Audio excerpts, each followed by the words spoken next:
자, 출발하겠습니다. 우리 인강도 즐겁고 자, 유익한 시간이 되시기 바랍니다.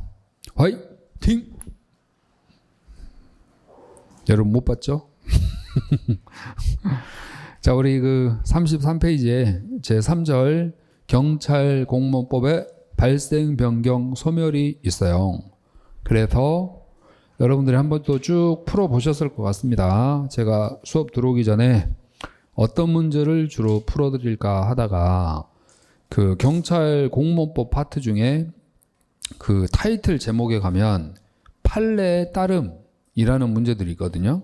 아무래도 판례에 따름 이런 문장들은 사례라든지 판례가 많이 들어있기 때문에 그 문제만큼은 좀 해설을 해드려야 되겠다 이런 생각을 했고, 그 외적으로는 이제 조문 문제 있잖아요. 조문은 뭐 숫자를 변경한다든지 뭐 포함을 제외로 바꾼다든지 뭐 이런 간략한 단어 바꿔치는 문제거든요. 그런 단어 바꾸는 문제들은 뭐 굳이 제가 설명을 드릴 필요까지는 없잖아요.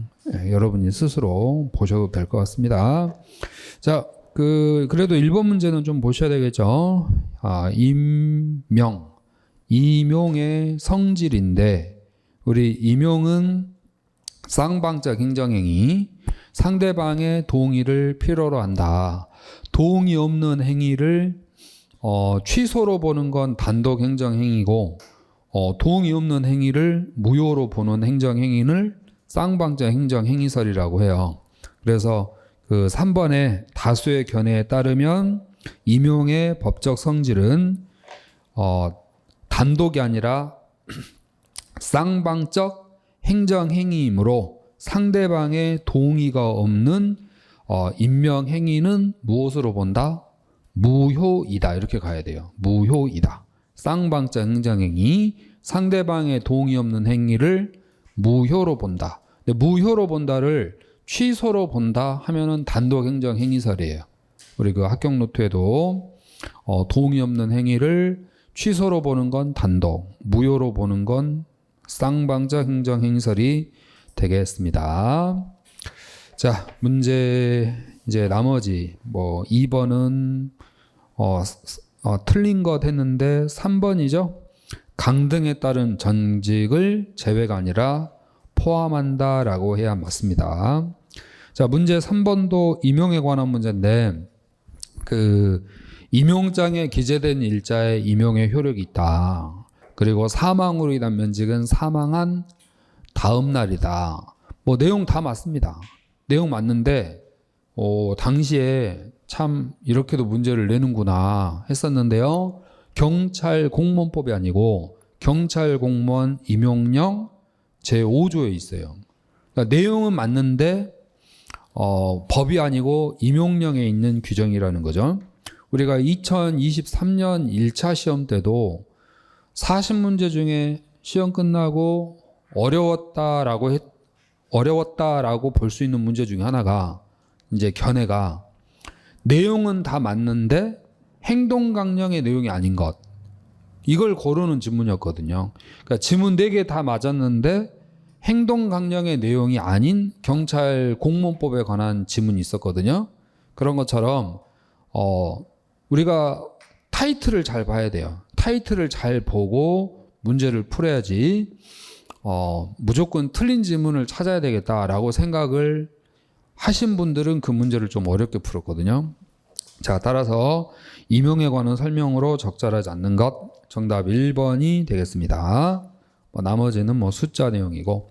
자, 문제 4번은 대통령령인 경찰 공무원 임용령상. 자, 우리 임용령에 동그라미 하시고, 자, 우리 그 법령 정리 제가 2 다 나눠 드렸었거든요. 우리 인강으로 공부하신 분들은 기본 강의 수업 자료로 파일을 올려드렸기 때문에 법령 1, 법령 2, 법령 3, 법령 4 여기까지는 사실 뭐 가장 필수적인 내용이고 반드시 출제되는 파트이기 때문에 꼭 확인해서 보셔야 되겠습니다. 자, 그 프린트 뭐 조금 아끼지 마시고 좀 투자하시면 좋겠고, 경찰 공무원 임용령 제9조에서부터 14조까지예요. 9조에서부터 자, 14조까지인데 이게 임용령에 해당합니다. 자, 임용령 9조에서부터 14조까지가요. 바로 경찰 공무원 인사위원회에 관한 사항입니다. 인사위원회 위원수는 5, 7 총경 이상 경찰 공무원 중에서 청장 임명한다. 이런 내용들이 다 임용령에 있지 경찰 공무원법에는 안 나온다는 거죠. 그래서 경찰 공무원법에 있는 자, 고, 승, 인, 징, 징계위원회, 승진심사위원회, 자, 고충, 심사, 승진심사, 징계위원회 등이 있어요. 이 인사위원회는 경찰 공무원 임용령에 있고요. 여기 징계위원회는 징계령에 있어요. 얘는 승진심사, 자, 승진심사 규정이 있습니다. 그럼 고충심사 같은 경우는 또 어디에 있냐면 그 대통령령에 따로 있어요. 공무원 고충심사 규정이라는 대통령령이 따로 있거든요. 근데 우리 그 학경노트는 다 이 조문들이 있죠. 얘도 규정이 있거든요. 공무원 고충심사 규정, 공무원 고충심사 자, 규정에 있습니다. 대통령령이거든요. 대통령령. 그래서 우리 경찰 공무원법에 고, 승, 인, 징을 두 대 이들에 관한 필요한 자세한 사항은 대통령령이라고 되어 있죠. 경찰 공무원법 조문 중에요. 행안부령이 나오는 지문이 두 개 있다고 했거든요. 제복, 복제에 관한 사항하고 인사기록 카드. 결국은 두 개를 뺀 나머지 다 필요한 내용은 대통령령에서 정하고 있는 겁니다. 자, 그래서 우리 문제 4번은 인사위원회인데 인사위원회는 아직 출제 안 됐지만 그래도 꼼꼼히 보고 대비하셔야 될 것. 딱 요 한 문제 넣어놨거든요. 다 읽어보시되 다 위원장은 경찰청 총경 이상 경찰 공무원 중에서 바로 위원장이 아니라 청장 임명합니다. 위원장은 인사 담당 국장이라고 되어 있거든요. 그래서 청장 임명한다고 해 주세요. 자, 이제 나머지는 여러분이 읽어주시면 됩니다. 자, 쭉 넘어가서 15문제가 참 많이 나왔다는 것을 우리가 알 수 있어요. 15라든지 임용이라든지. 그래서요, 이 경찰, 자, 공무원법, 신분법이죠. 자, 발생, 변경, 자, 소멸입니다. 자, 문항수가 거의 100문제 가까이 있거든요. 근데 그 문항수의 출제 영역을 보면, 자, 임용의 요건, 그리고 임용권자, 자, 15 임용, 이런 주제들이 많이 출제가 됐다 하는 겁니다. 이런 주제들이. 그래서 변경하면 직위, 해제, 직권, 휴직, 소멸하면 직권, 면직, 자, 정년, 그리고 승진제도, 자, 요런 영역인데요. 요런 영역으로 되어 있는데, 최근에, 그러니까 과목 변경 이후에 저희가 문제 문항수가 40문제로 증가하면서 시험이 4번 있었는데 4번의 출제 경향을 말씀드리면 여기가 많이 나왔다. 그 이유는 기존의 임용권자 제도가 바뀌었거든요. 우리가 청장이 가지고 있는 인사권을 원래는 시도 경찰청장에게만 위임하면 됐는데 2021년도부터 국가수사본부장 생겼죠. 그리고 시경이 제도 생겼죠. 그러면서 임용권에 관한 내용들이 다 기존과는 다르게 틀어졌거든요. 그러니까 기존과 다 틀어졌기 때문에 여기는 내도 괜찮다. 왜냐하면 거의 다 신규 지문이거든요. 임용권과 관련된 내용은. 그런데요, 임용의 성질이라든지 임용의 요건이라든지 15제도 있죠. 여기는 기존에 많이 나왔던 영역인데 달라진 게 없어요. 10년 전이나 지금이나 크게 변화가 없으니까 문제를 내면 그냥 재탕이에요. 기출문제 재탕에 해당하는 걸 내겠어요. 그래도 최근에 바뀌어서 아직 나오지 않는 걸 내겠어요. 최근에 바뀌어서 아직 안 나온 걸 내려고 하지 않겠어요? 그래서 경향이 여기에요. 아직도 안 나온 지문이 많아요. 임용권자는. 그러니까 여러분이 자 이런 영역들은 기출문제 나온 문제만 풀어봐도 충분히 잘 대비가 돼요. 왜? 문항수가 많으니까. 하지만 임용권자 같은 부분은 기출문제만으로는 공부량이 충분하게 될 수가 없어요. 그래서 철저하게 여러분이 경찰공무원법 7조랑 그리고 그 아래 임용령에 있는 제4조 11개 지문이랑 꼼꼼하게 잘 읽어보시라고 제가 그 법령 정리를 해드린 취지가 그거거든요. 자, 어떤 내용인지 알겠죠? 자, 그리고 여기 승진 있죠, 승진. 요거. 최근에 근무 성적 평정, 경력 평정, 자, 금평제도 기존에 안 물어봤던 내용을 물어보고 있습니다. 알았죠? 자, 그리고 이제 소멸은 또 잘 안 물어보대. 자, 따라서 자, 경찰 공무원법에서 주로 출제되고 있는 발생 변경, 자, 소멸에 관한 내용이었고, 그리고 자, 권리, 의무, 자, 책임인데 책임의 종류 중에 징계 책임. 왜냐하면 형사 책임은 여러분 형사법 시간에 배우기 때문에 주로 경찰에게서 나오는 영역이 징계 책임이에요. 그리고 여기 의무 중에 경찰 공무원법에 새로 들어온 신분상 의무, 정치, 관여 금지. 그게 처음으로 지금 출제가 된 겁니다. 올해 23년 1차 시험에 정치 관여 금지. 지문 그대로만 한번 주어졌죠. 예, 지문 그대로만 한번. 그래서 권리, 의무, 책임까지 하면은 자, 여기 권리에는 신분상 권리, 자, 재산상 권리, 의무에는 직무상 의무, 신분상 의무가 되겠습니다. 그리고 징계와 관련하여 징계 절차, 자, 징계에 대한 구제 수단 있죠. 징계 처분 받았을 때 어떻게 구제해요?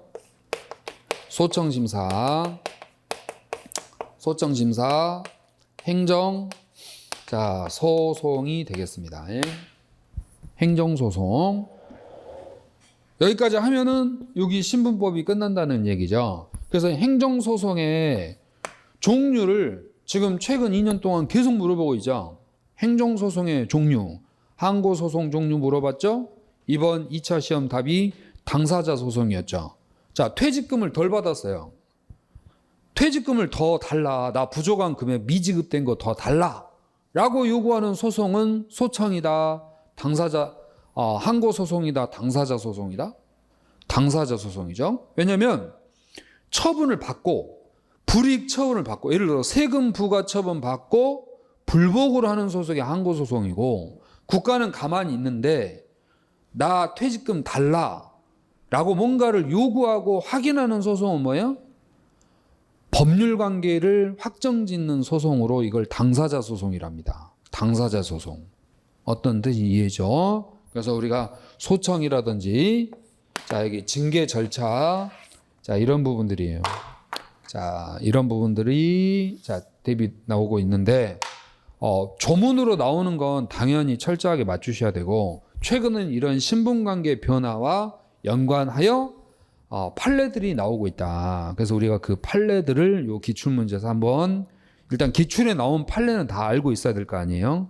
그 외에 이제 예상되는 것들은 그 다음 커리 우리 문제풀이라든지 이런 데 가서 보완을 하시되 일단 기출된 판례는 이번 시간을 통해서 정리하고 가는 게 좋겠습니다.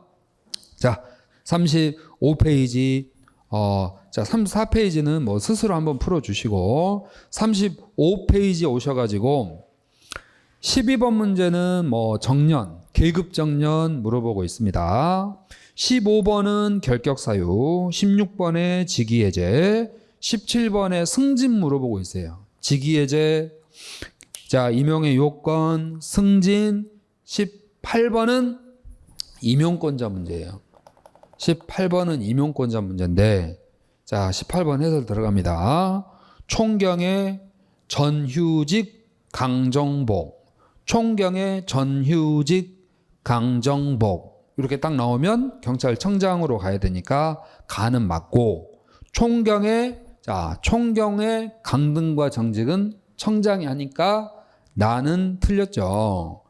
자, 경정의 면직, 경정의 신승면 누가 가져갔다? 대통령이 가져갔다라고 했기 때문에요. 기본적으로 총경의 인사권은 대통령이 갖지만 예외로서 총경의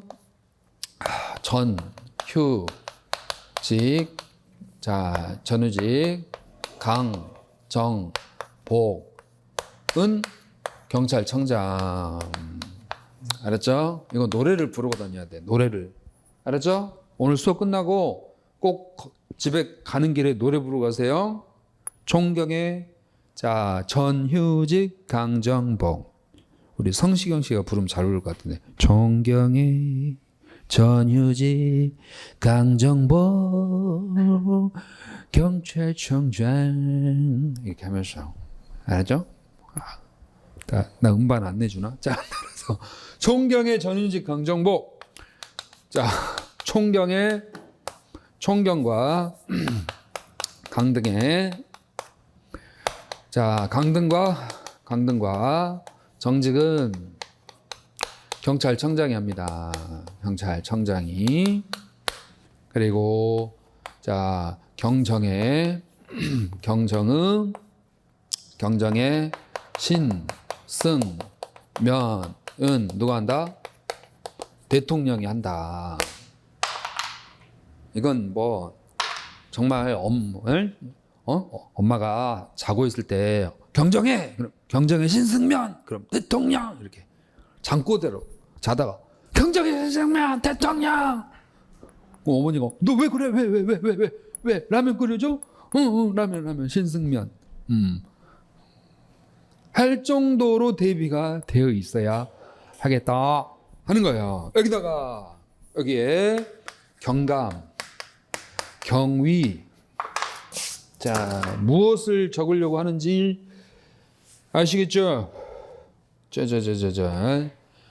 경감, 경위, 로의 승진, 시도지사. 앞에 자치경찰 사무를 담당하는 경감과 경위로의 승진은 시도지사가 한다. 그 외 나머지 자치경찰에 관한 인사권을 시경위에 위임한다. 그래서 이 지문 4개는 반드시 알아야 돼요. 그죠? 그리고 사실 요즘 인사권 문제는요, 다 여기서 물어보지 않습니까? 문제가? 최근 2년간에 나온 인사권 문제는 다 여기서 물어보는데, 이런 내용들은 근래 정해진 거지 기존에 정해진 게 아니거든요. 그쵸? 그래서 요 4개 지문은 외우고 있어야 된다는 거. 알았죠? 경정의 신승면 대통령, 경감과 경위로의 승진은 시도지사. 됐어요. 그래서 나번 틀렸고 답은 맞고 총경의 직위해제 경찰청장입니다. 총경의 전휴직 강정복, 직위해제가 그리고 경정의 신승면 대통령이니까 나와 마가 틀렸고 바르게 연결된 건 3개죠. 경정의 신승면 대통령인데 이때 제청권자는 청장 제청, 국무총리 거쳐 대통령이 한다. 제청권자가 청장이 된다는 것까지 사실 인사권에서 제일 중요한 거예요. 그죠? 발생, 변경, 발생에서 가장 많이 나오는 것이 자, 임용권자입니다. 임용권자를 배웠다. 그리고 시험장에 간다. 할 때 이 지문 4개를 반드시 알고 가야 뭐 응용도 되고 문제도 좀 접근을 할 수 있고 자신감도 생기는 거죠. 자, 그리고 이제 19번으로 가시면 직권면직 사유, 뭐 채용 후보자 명부 이런 내용들인데요. 역시 한 번씩 쭉 보시고 자, 3번 한번 봅시다. 23번은 제가 풀어드려야 되겠다라고 제가 여기에다가 동그라미 표시해서 온 문제예요. 23번, 24번, 26번. 자, 풀어드릴 텐데요. 여기 23번에 경찰공무원법 제8조 결격사유 임용의 요건 있잖아요. 기존에 많이 나왔어요. 임용의 요건, 소급 요건 10개 해당하지 않는 사람, 적극 요건 채용시험에 합격한 사람 뭐 이런 거잖아요. 따라서 우리 기업 미성년자에 대한 범죄는 집행유예 포함해가지고 영원히 안 됩니다. 그 밖에 니은 벌금형이 아니라 자격정지, 대한민국 국적 가지지 아니한 자, 그리고 리을번, 횡령, 배임 등등 금품 때문에 벌금 300만 원 이상을 선고받고 2년 지나지 아니한 자인데 우리 지문에서는 2년 지난 자로 이렇게 끝에 가서 딱 지문 바꿔가지고 틀어가지고 자 덫에 걸려라 이런 얍삽한 문제를 우리 시험이 또 좋아한단 말이에요. 그래서 끝까지 집중해서 읽어 주셔야 한다는 거. 그러니까 여러분이 시험장에 갈 때는 정말 그 높은 집중력을 요구하니까 시험 끝나고 나면 얼마나 이게 그 찐이 빠지겠어요. 그러니까 졸리지. 에너지를 너무 낭비해 가지고. 그죠? 보통 시험 끝나고 막 신나 가지고 와, 놀러 가자 하시는 분들은 그 시험 시간에 찐을 안 뺀 거고 시험 끝나자마자 선생님 저 자고 싶어요. 일단 자고 채점 멜래요. 이렇게 하시는 분이 결과가 괜찮더라 이 말이야. 내 과거의 경험을 보면 그래요. 시험 끝나고 어디 놀러 간다 이러신 분은 자 좀 그랬거든. 자 그래서 시험 끝나고 선생님 저 자러 가고 싶어요. 이런 얘기를 하셨으면은 참 더 좋을 것 같아. 그러니까 그 시간만큼 정말 많은 그 에너지와 집중력을 필요로 한다는 것을 알 수 있고, 왜냐면 경찰학부터 이 형사법 그리고 경찰학 그리고 헌법 이렇게 나오잖아요. 보통 헌법 20문제, 형사법 이렇게 딱 보면 저희가 페이지 수를 보면요. 경찰학 같은 경우가 페이지 수가 5페이지가 넘어요. 페이지 수가 5페이지가 넘거든요. 5페이지에서 6페이지 돼요. 근데 형사법은요. 지문이 사실 길잖아요. 판례 지문이. 그래서 6페이지에서 한 7페이지 정도 돼요. 형사법이. 그럼 7페이지, 7페이지 잡고 경찰학 6페이지 잡고 그죠? 잡고 그렇게 잡으면 10페이지가 넘어가잖아요. 거기에 헌법 한 3페이지 정도 잡아봐요. 시험지 크기의 종이를 그죠? 한 13페이지에서 15페이지 있는 지문을 계속 보고 읽어 나가야 되지 않습니까? 100분간. 그러니까 그걸 읽는다는 게 보통 일이 아니죠. 신문도 보면 기사 하나 보고 나면 사실 눈 아프잖아요. 좀 눈 좀 비벼줘야 되고 정신 좀 다시 차리고 신문 보는데, 자 힘내시고 자주 좀 읽는 습관을 기르시는 게 좋겠다. 자 미음번 파면과 해임 처분 받으신 분은 영원히 경찰 공무원이 될 수 없고 5년 지나거나 3년 지나면 일행직은 됩니다. 24 공통된 임용의 결격 사유가 아닌 것은 했는데 공통된 임용의 결격 사유가 아닌 것은 자 복, 국, 한 알았죠? 복수 국적자, 대한민국 국적 가지지 아니한 자, 피 한정 후견인. 복, 복국피한이야. 알았죠? 복국피한. 복국. 복국 드세요. 복국. 비싼가요? 자, 따라서 복국피한은 경찰 공무원 결격 사유에만 해당할 뿐 공통된 결격 사유가 아니었습니다. 26번 임용령에 있는 내용인데요. 임용령. 자, 경정 이하 경찰 공무원은 청장이 임명하지만 경정의 신승면 대통령이 가져갑니다.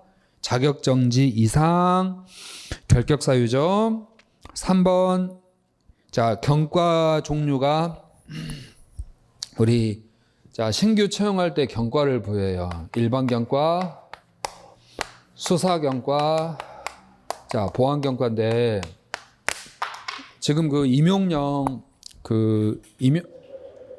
경과인데 지금 그 임용령 그 입법 예고안을 제가 확인했는데 여기 보안 경과는 안보 경과로 바뀔 예정이에요. 그러니까 아마 여러분 시험 때 정도 되면은 안보 경과로 바뀌어 있을 것 같아요.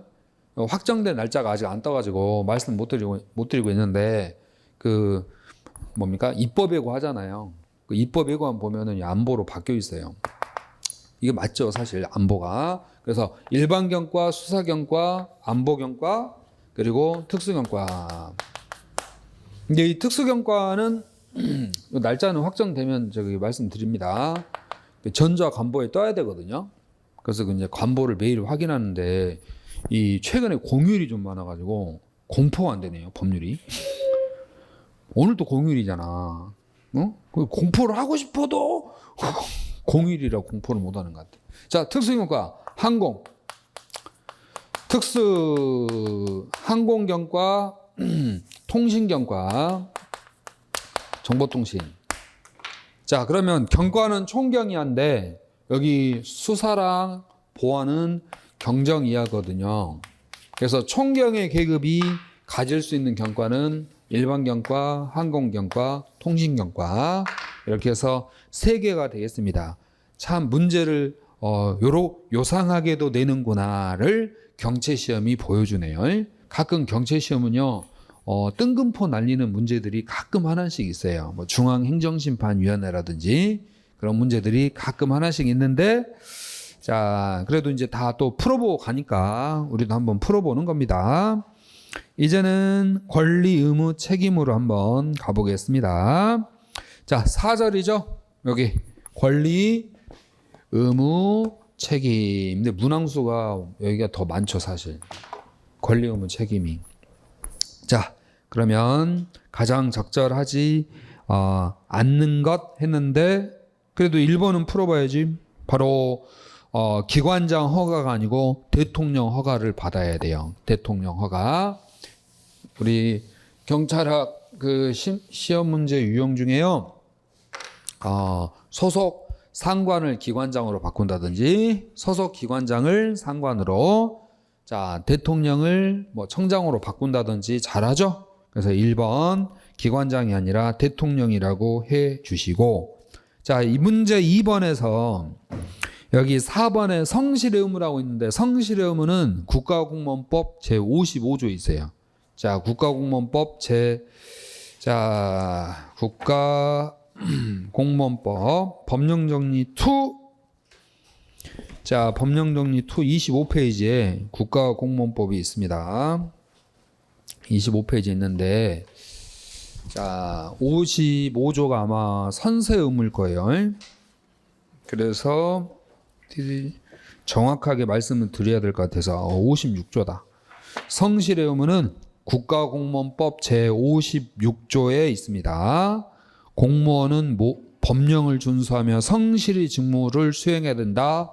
국가공무원법 제56조 법령 준수에 같이 있어요. 성실의 의무는. 그래서 경찰공무원법이 아니라 국가공무원법이라고 해야 맞겠습니다. 밑줄 하나 우리 혹시 조문을 갖고 있거나 법령집을 갖고 있거나 합격 노트를 갖고 계신 분은 국가공무원법 58조가 직장 이탈 금지예요. 직장 이탈 금지. 직장 이탈 금지. 그리고 직장 이탈 금지.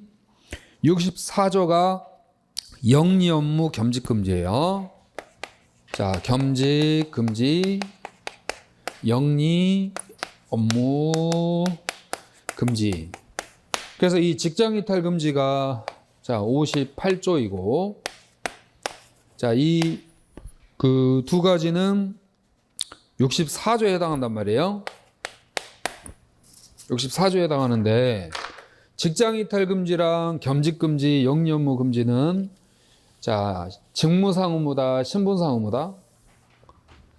요게 23년도 해양경찰학 시험에 박스형으로 출제가 되고 있어요. 개수형으로. 22년 해양경찰학 시험에서 박스형 개수형으로 출제가 됐는데 개수 고르는 문제로 출제됐는데 요건 직무상 의무예요. 직무상 의무. 알았죠? 왜냐면 직무 전념 의무의 표현이거든요. 직무 전념 의무의 표현으로서 직장 이탈 금지, 겸직 금지, 영리 업무 금지를 규정하고 있거든. 자, 국가공무원법상 조문 타이틀이죠. 조문 타이틀로 직무 전념 의무라는 말은 없어요. 조문에. 뭐만 이해되죠? 직접적으로 직무 전념 의무라는 말은 없잖아요. 국가공무원법 그 제목 타이틀에 뭐라고 돼 있어요? 직장 이탈 금지, 겸직 금지, 영리 업무 금지로 돼 있거든요. 어떤 스토리 이해죠? 자, 얘네들이 출제되면 직무상, 신분상 중에 뭘로 팔아? 직무상으로 풀어야 된다. 이 뜻이에요. 22년 해양 그 경찰학 박스 기출문제란 말이야. 개수형. 그 홈페이지에 들어가면 있어요. 그 문제. 그분들은 그냥 시험지 다 공개하거든요. 뭐 우리도 공개하지만 그 공개된 문제 중에 있는 겁니다. 그래서 나중에 또 우리가 아무튼 문제는 다양하게 많이 접해보고 함정에 빠지지 않도록 하기 위해서 다양한 문제 접할 수 있도록 해드리기 때문에 일단 여기 8위제 안에 있는 걸 여러분이 철저하게 잘해주시면 그 다음 코스로 더 프레시하고 멋진 문제들 팍팍 제공하겠습니다. 자, 계속해서 우리 그 성실 의무까지 보셨고, 자, 나머지는 또 한 장 넘어가실래요? 자, 문제 5번 문제가 개수형 문제인데, 이런 개수형 문제가 타기출에서 출제됐고 직무상 의무 아닌 것을 골라라 했거든요. 거기서 비밀 엄수 하나가 답이었어. 비밀 엄수는 신분상 의무이고 이런 의무들은 다 직무상 의무로 풀어줘야 돼요. 직무상, 직장 이탈, 겸직, 영리 업무. 이게 제목이잖아요. 국가공무법상 제목이지 국가공무법상 제목에 이게 없어요. 이건 우리 그냥 수험가에서 수험서에서 그냥 표현하는 어떤 학문상의 표현인 거지 조문으로는 이런 표현이 없거든요. 직무 전념 의무라는 게. 그죠? 근데 출제위원이 조문 보고 내지. 그러니까 그 출제위원은 조문 보고 낸 거예요. 왜냐하면 조문에 있는 표현을 사용해야 그분 입장에서는 대항이 되는 거거든. 그렇지 않습니까? 자, 짜잔짠짠. 자, 이제 어디로 가야 되냐면 우리 그 7번 문제에서 경찰 공무원 복무 규정이 대통령령인데, 자, 상사의 허가를 받거나 명령에 의한 경우를 제외하고 직무 관련 없는 장소에서 직무를 수행해서는 안 된다. 직장 이탈 금지 의무. 정답은 2번인데요. 2시간 이내 복귀하기 어려운 지역으로 신고해야 한다. 자, 여기서 신고해야 한다로 끝나고 다만 비상등 특별한 기간이라면 허가를 받아야 한다라는 지문이 지금 생략돼 있는 거예요. 그래서 신고 또는 허가받아야 한다 이렇게 나와도 맞고 신고로 끝나도 맞고 둘 다 맞는 겁니다. 근데 누구에게 신고해야 돼요? 소속 기관장인데 그 다음 시험에는 이 소속 기관장을 소속 상관으로 바꿔냈기 때문에 그만큼 뭡니까? 여기 2시간을 3시간으로 바꿨지 않습니까? 2시간을 3시간으로 바꾼 문제는 이 지문이 최초이자 마지막이야. 알았죠? 그래서 다음 시험에 혹시 이게 나오더라도 똑같지 않네. 박스에서 틀린 지문 하나로 나올 수는 있어도 이제 이처럼 단독으로 나올 가능성은 낮아졌다. 그리고 이제 3번에 근무 시간 중 음주 금지, 그리고 1회 10일 포상휴가를 허가할 수 있는데 이 경우 포상휴가 기간은 연가일수에 포함을 안 해요. 네, 포함한다. 이런 식으로 바꿀 수 있죠. 그래서 이 7번 문제 같은 경우는 이미 정답이 2번이지만 이후에 박스 형태로 나올 가능성이 있는 영역이다. 자, 나머지는 또 천천히 봐주시고 우리 11번 한번 풀어볼까요? 공직자 이해충돌 방지법. 이게 신규로 만들어진 법이잖아요. 그러니까 바로 나오지. 그죠? 우리 경찰 시험이 상당히 시사성이 좀 민감해요. 자, 따라서 1번 가겠습니다. 사건 수사, 재판, 심판 등의 직무를 수행하는 공직자가 그 직무가 15가지 정도 나오죠. 그래서 그 15가지 중에 하나가 사건 수사인데 직무 관련자가 사적 이해 관계자임을 알았을 때 그 사적 이해 관계자의 범위를 꼭 확인하고 가셔야 되겠죠. 14일 안에 자 소속 기관장에게 그 사실을 서면으로 신고 회피 신청해야 한다. 그래서 여기를 신고 회피를 기피라고 하면 안 된다 그랬어요. 상대방에 의해서 직무를 배제하는 걸 기피, 자기 스스로의 신청에 의하여 직무에서 빼달라고 하는 것을 회피라고 한다 했습니다. 그래서 여기는 회피지, 자, 기피가 아니다. 자, 회피다. 회피. 그래서, 자, 땡땡. 자, 경찰관, 공직자 본인, 직무 관련자가 나와 사적으로 이해관계자다.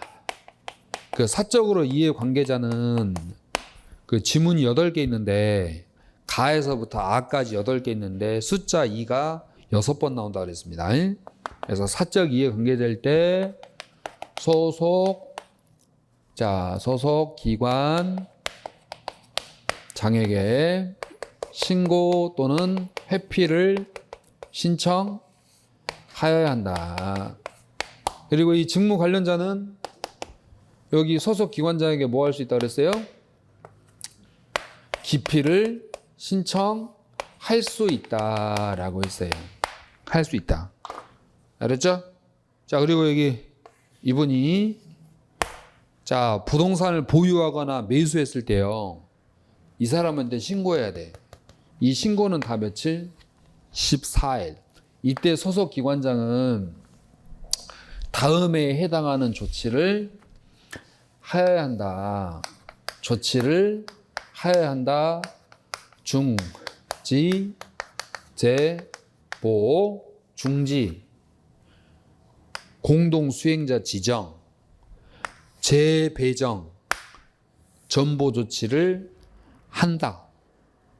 알았죠? 여기 신고받은 소속 기관장은 중지, 제보의 조치를 한다였어요. 할 수 있다가 아니라 한다였어요. 그래서요, 여기 2번에 가니까 직무 관련자가 기피 신청을 할 수 있다. 그래서 1항은 요 내용이죠. 2번 지문이 요거죠. 자, 3번 지문이 공직자의 직무 수행에 지장이 있다고 자, 판단되면 여기 4가지네요. 중지, 제보, 기역, 니은, 디귿, 리을 한다. 할 수 있다가 아니라 한다. 이렇게 끝나야 됩니다. 그리고 4. 공직자는 자신의 배우자, 직계 존속, 비속 또는 특수관계 사업자가 자신의 직무 관련자와 부동산을 거래할 때, 거래 신고입니다. 거래 신고. 알았죠? 거래할 때, 거래를 할 때 소속 기관장에게 그 사실을 신고하여야 한다 하는 거예요. 자, 이 직무 관련자랑 여기 경찰관에 배우자, 직계, 존속, 비속이 거래, 물품 거래, 부동산 거래를 하고자 할 때 소속 기관장에게 신고하래. 며칠 이내요?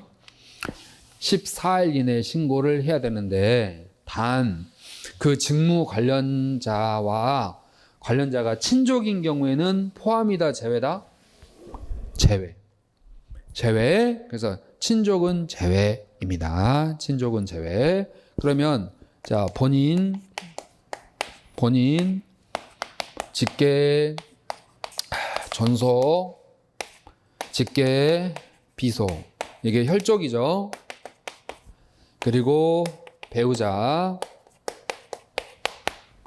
자, 이게 공직자예요. 여러분이에요. 이해죠? 여기 존속, 비속, 배우자하고 누구랑요? 여기 직무 관련자랑 거래 신고. 오케이. 자, 그런데 여기서 하나 이제 정리할 건, 여기 배우자 있죠? 자, 존속, 비속은 무조건이다. 생계를 같이 할 경우를 말한다. 생계를 같이 할, 잠깐. 자, 생계를 같이 할 경우를 거래 신고, 생계를 같이 할 경우를 말한다 라고 했어요. 아시겠죠? 자, 그럼 갑니다. 1. 그럼 이제 정답은 4번이 틀렸어요. 4번이 틀렸는데 거의 밑줄 하나 긋읍시다. 공직자는 자신 또는 배우자 직계 존속 비속, 배우자의 직계 존속 비속으로 생계를 같이 하는 경우를 포함한다. 여기에서 생계를 같이 하는 이라는 말이 빠져 있으면 맞아요, 틀려요? 틀리는 거죠. 이게 있어야 돼요. 알았죠? 그런데 문제 풀 때 조심하실 게, 여기는 지금 제가 선으로 그어놨고 여기는 지금 점선으로 그어놨잖아요. 그죠? 여기가 선이 아니라 점선이 되는 곳이 있거든요. 어떤 경우라고 그랬죠? 부동산 보유 매수 신고. 부동산의 경우에는 여기도 다 생계를 같이 해야 돼. 이해되죠? 근데 거래 신고는 생계를 같이 해야 돼. 생계를 같이 안 해도 돼. 생계를 같이 하지 않아도 돼. 다시 정리합니다. 부동산 보유 있죠?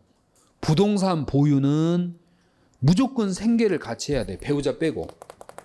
거래 신고는 요쪽만 생계를 같이 하면 돼. 이해되죠? 왜냐면 부동산이라는 건 실명제잖아요. 그렇기 때문에 생계를 같이 하지 않으면 상당히 이게 위험한 상황이 되거든요. 그래서 부동산 보유 매수 신고만 양쪽 다 생계. 알았죠? 거래 신고 같은 경우는 양쪽 다 배우자 쪽만 생계다. 배우자 쪽만 생계가 들어간다는 거. 이걸 여러분이 주의해서 정리하시면 좋겠습니다. 자, 이제 요 페이지에서는 범위가 뭐 하나만 더 풀어볼까요? 하나만 더 한 장 더 넘어가서 하나 넘어가서 여기 16번 한번 보도록 하겠습니다. 16번 부정청탁 및 금품수수 금지에 관한 법률에서 그 1번 자, 금품수수를 받거나 제공 약속 또는 의사표시를 받으면 소속 기관장에게 지체 없이 서면 또는 구두로라고 했는데, 윤리 5법은 모두 다 무엇으로 신고한다? 서면이지 구두 아니에요. 서면 또는 전자서면이지 구두가 아닙니다. 2번 마친 날로부터 10일 이내에 자, 신고를 하되 단 그 강의 요청을 국가와 지방자치단체에서 한 경우라면 이건 공적인 거죠. 그래서 신고를 하지 않아도 되고, 3번에 자, 공공기관의 범위에는 국회, 법원, 헌재 다 포함이 되겠습니다. 자, 16번에요. 부정청탁 및 금품수수 금지에 관한 법을 청탁금지법 김영란법이라죠. 이 청탁금지법 김영란법은 공공기관뿐만 아니라 사립학교, 언론사 임직원까지도 적용되는 법이 청탁금지법이다. 하지만 이해충돌방지법은 청탁금지법과 좀 달랐죠. 둘 다 사립학교 그리고 언론사 적용 안 되는 법이 청탁금지법이었어요. 법 적용의 범위도 좀 다르기 때문에 구별을 하셔야 됩니다. 자, 17번에요. 공직자윤리법상 총경과 총경이 재산 등록 기준으로 총경이 등록을 해야 할 재산의 총액으로 가장 적절한 것을 물어봤는데 그 문제에서 총경에다 밑줄 좀 긋고 만약에 무슨 계급이면 등록 의무 없어요. 순경이나 경장은 계산할 필요가 없는 거죠. 왜냐하면 등록 의무자는 경사 이상이니까. 그 문제 계산할 때도 계산 문제 풀 때 항상 기준을 경사 이상이 나오면 계산해서 풀어야 되는데 아니 경사 이상이 나오면 순경이나 경장의 계급이 나오면 계산을 할 필요가 있어요. 등록할 필요가 없는 거예요. 등록할 필요가 없는 거니까 계산할 필요가 없는 거지. 안 그래요?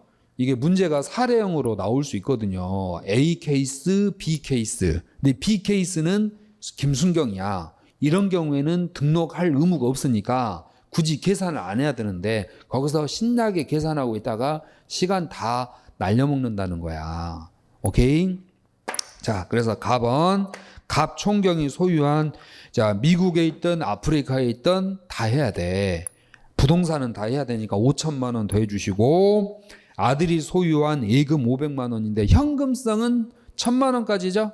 그래서 500만 원 포함이 안 되고 채권 바로 현금화할 수 있으니까 돼요. 그래서 5천만 원하고 2천만 원에서 정답은 7천만 원이 답이고